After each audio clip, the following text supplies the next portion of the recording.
आता ना इतक्यातलीच गोष्ट आहे. मी ना कॅलेंडर भिंतीवर लटकवलं आणि त्यावेळी माझे मिस्टर मला काय म्हणाले, ते कॅलेंडर ना या भिंतीवर नको लटकू, तू त्या भिंतीवर लटकव.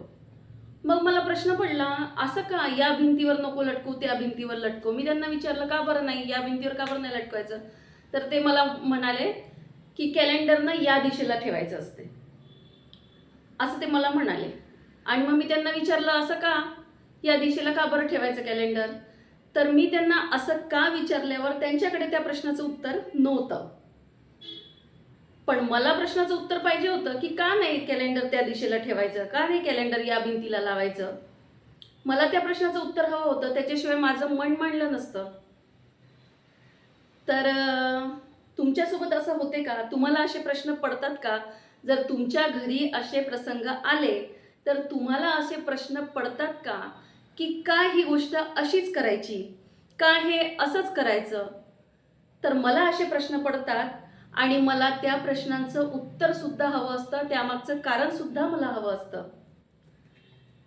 तर नमस्कार मंडळी, मी शीतल.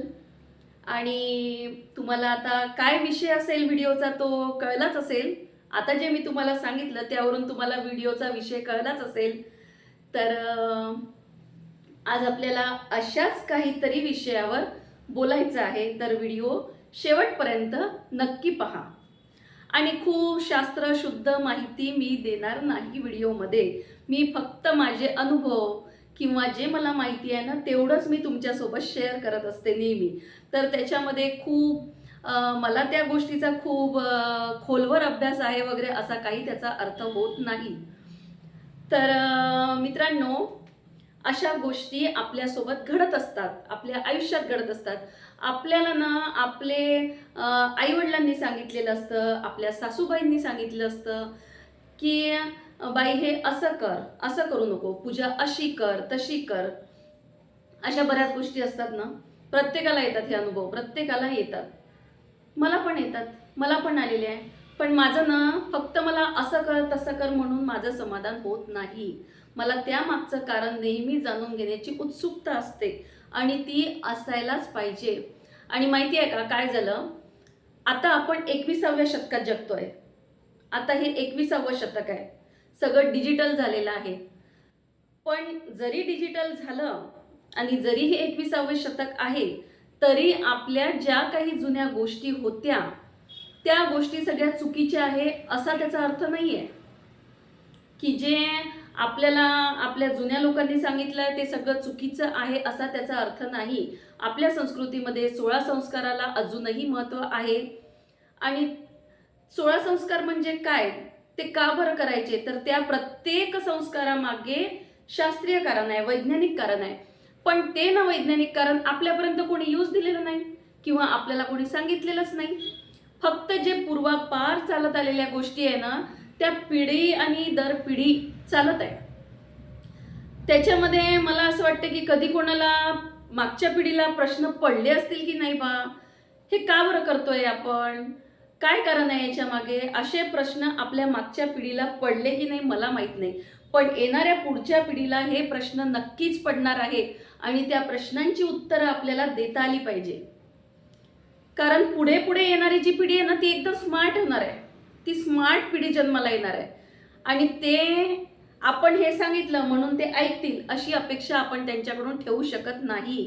त्यांना त्या प्रत्येक गोष्टीचं कारण सांगावं लागणार आहे, तर त्या गोष्टी ते मानणार आहे. आणि काय झालं ना, आपण आपले पूर्वज जे करत आलो आपण त्याच गोष्टी करत आलेलो आहोत, अजूनही करतो आहोत, अजूनही करतो आपण. आपण त्याला कुठेच फाटा दिलेला नाही. आपल्या नाही हे आमच्या घरामध्ये नाही, या पूजा पूर्वापार चालत आलेल्या आहे, ह्या करावंच लागते, हे केलं नाही तर मग असं होते, ते केलं नाही तर मग ते तसं होते, देवाचं व्यवस्थित केलं नाही तर देवाचा कोप होतो. अशा बऱ्याच गोष्टीनं पिढी दर पिढी चालू आहे, त्यामध्ये कुठेच खंड पडला नाही. पण म्हणजे माझं मी स्वतः सांगते की मला तरी नाही या गोष्टी पटत नाही. त्या चुकीच्या असं मी म्हणत नाही, पण सगळ्याच बरोबर आहे असंही मी म्हणत नाही. त्याचं कारण आपल्याला सांगितलं का कोणी, की हे असं का करायचं बाई? त्याचं कारण आपल्याला काय सांगितलंय? आपल्याला त्याचं शास्त्रीय कारण कोणी दिलेलं नाही. तर त्या गोष्टी मागे ना एक भीती घालून ती गोष्ट आपल्या पुढे आपल्या समोर ठेवलेली आहे, की हे असं केलं नाही ना तर तुझं असं नुकसान होईल, आपल्या घराचं असं नुकसान होईल, आपलं आर्थिक नुकसान होईल किंवा असं अशी ना एक फक्त भीती आपल्या मनामध्ये ना निर्माण केलेली आहे. आणि मग आपण पण किंवा आपल्या मागची पिढी पण त्या भीतीपोटी किंवा जे चालू आहे ते चालू राहू द्या म्हणून ते चालू आहे. त्याच्यामध्ये काही कुठे खंड पडलेला नाही आहे. आता पहा, मांजर आडवी जाते या गोष्टीवर तुमचा विश्वास आहे का? किंवा मांजर आडवी गेली तर आपलं नुकसान होते या गोष्टीवर तुमचा विश्वास आहे का? माझा नाही आहे. मी नाही मानत या गोष्टीला. कारण अहो त्या मांजरीचं चालणंच आडवं आहे. आणि मांजरीच्या बाबतीत असं म्हणतात की मांजरनं ज्या दिशेने जाते किंवा ज्या रस्त्याने जाते ती त्याच रस्त्याने परत येत असते, असं तिचं चालणं असते, असं माझ्या ऐकण्यात आहे. तर मी मानत नाही की मांजर आडवी गेली म्हणून ते अशुभ आहे किंवा आपलं काही नुकसान होणार आहे. कोणी सांगितलं असं? आपण कुठल्या पुस्तकात वाचलं? आपल्याला कोणी त्याच्या मागचं शास्त्रीय कारण सांगितलं की मांजर आडवी गेली म्हणून तुमचं असं नुकसान होणार आहे, असं होणार आहे, किंवा कोणी अनुभवलं? ह्या सगळ्या गोष्टींना आपल्या मनावर डिपेंड आहे किंवा आपल्या मनामध्ये काय रुजवलेलं आहे पहिलेपासून यावर ते डिपेंड आहे. त्यामध्ये त्या मांजरीचा काहीही दोष नसतो. मांजर आडवी जाणं हे मला तरी वाटते की यामध्ये काहीही अशुभ नाही आहे. पूर्वीच्या काळी काय होतं की आतासारखी वाहनं वगैरे नव्हती. पूर्वीच्या काळी लोक पैदल प्रवास करायचे, रात्र चालत जाऊन प्रवास करायचे किंवा बैलगाडीने प्रवास करायचे. अशी साधनं पूर्वी नव्हती. तर त्यावेळी ना रात्रीचा जंगलातून वगैरे प्रवास करावा लागायचा ना.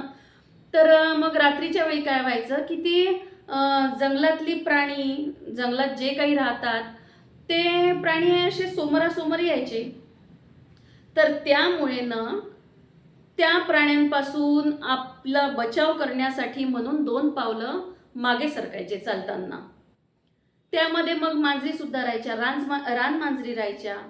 तर मग हे ना तेव्हापासून या सगळ्या गोष्टी किंवा ही प्रथा किंवा ही काय ते आपल्या मनावर बिंबवल्या गेलेलं आहे की मांजर ही अशुभ आहे, मांजरीचं आडवं जाणं हे अशुभ आहे. पण ह्या गोष्टी मला तरी यामध्ये काही तथ्य वाटत नाही की माझं आजपर्यंत कधी नुकसान झालेलं नाही आहे अशा गोष्टीमुळे. हे सगळं आपल्या मनावर आहे आणि आपल्या मनावर ते बिंबवल्या गेलं आहे पहिलेपासून. आपण शिकलो का हो कुठल्या शाळेत? आपल्याला सांगितलं का की मांजर आडवी जाणं हे चुकीचं आहे किंवा हे अशुभ आहे? कुठल्या पुस्तकात शिकवलं का? नाही. हे आपल्याला हा वारसा आलेला आहे, आपल्या पिढ्यानपिढ्यांकडून हा वारसा चालत आलेला. असं आता हे मांजरीचं उदाहरण झालं. आपण अशा बऱ्याच गोष्टी आहे की जे आपल्याला आपल्या पूर्वजांनी सांगितलेले आहे आणि त्या आपण अजूनही म्हणजे करतो आहे. कारण आपल्याला सवय झाली आहे प्रवाहाच्या दिशेने जायची. आपण प्रवाहाच्या विरुद्ध दिशेने जातच नाही. आणि जे प्रवाहाच्या विरुद्ध दिशेने गेली ना त्यांनी जे प्रवाहाच्या विरुद्ध दिशेने गेले त्यांनी क्रांतीच घडवून आणलेली आहे. पण ही क्रांती या बाबतीत घडवण्यात मला तरी वाटत नाही की कोणी फार धाडस करू शकतं म्हणून. पण माहिती आहे का, आमच्या अमरावती जिल्ह्यामध्ये गाडगे महाराज होऊन गेले. ते गाडगे महाराज ना अत्यंत बिकट परिस्थिती, त्यांची घरची परिस्थिती अत्यंत बिकट होती आणि त्यांना अक्षर ज्ञान नव्हतं. म्हणजे ते फार शाळा सुद्धा शिकलेले नव्हते.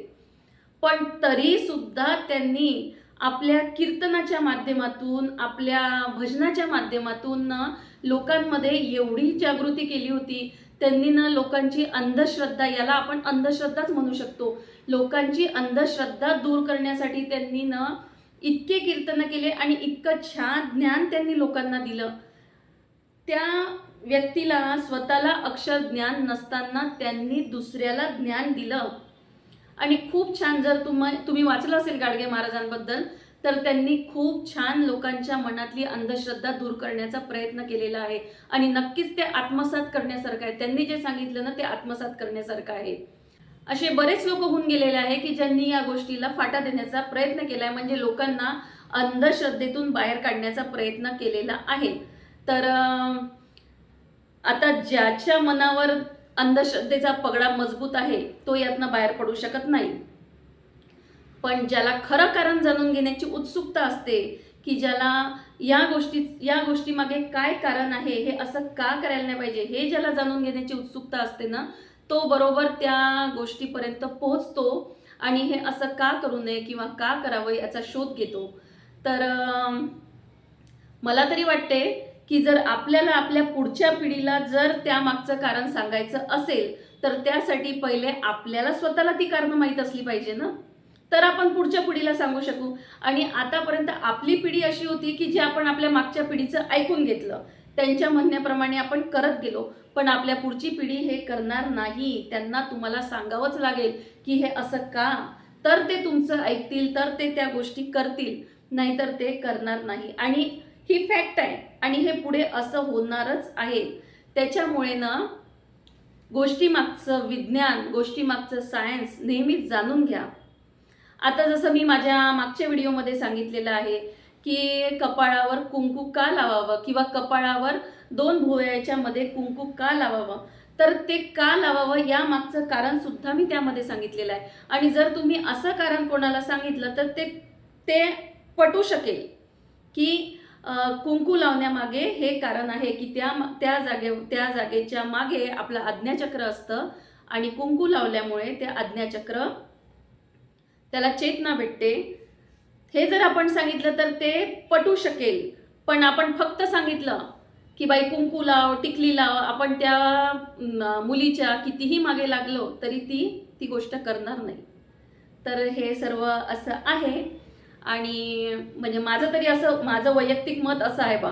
आणि जे माझं मत आहे ते मी तुमच्या पुढे मांडण्याचा प्रयत्न केलेला आहे. आणि आता तुम्हाला यावर काय वाटते किंवा तुमचं काय मत आहे, तर तुम्ही नेहमीप्रमाणे तुमचं मत, तुमचा अभिप्राय मला तुमच्या कमेंट्सद्वारे कळवा. आणि तुमची श्रद्धा आहे की अंधश्रद्धा आहे, तुम्ही कोणत्या गोष्टी मानता नाही मानत, ते नक्कीच मला तुमच्या कमेंट्सद्वारे कळवा. मी तुमच्या अभिप्रायाची नेहमीच उत्सुकतेने वाट पाहत असते, कारण तुमचा अभिप्राय मला नेहमीच पुढे कार्य करण्यासाठी प्रोत्साहित करत असतो. तर असा हा आजचा व्हिडिओ होता. आणि जर तुम्हाला आवडला असेल तर नक्कीच व्हिडिओला एक लाईक जरूर करा. धन्यवाद.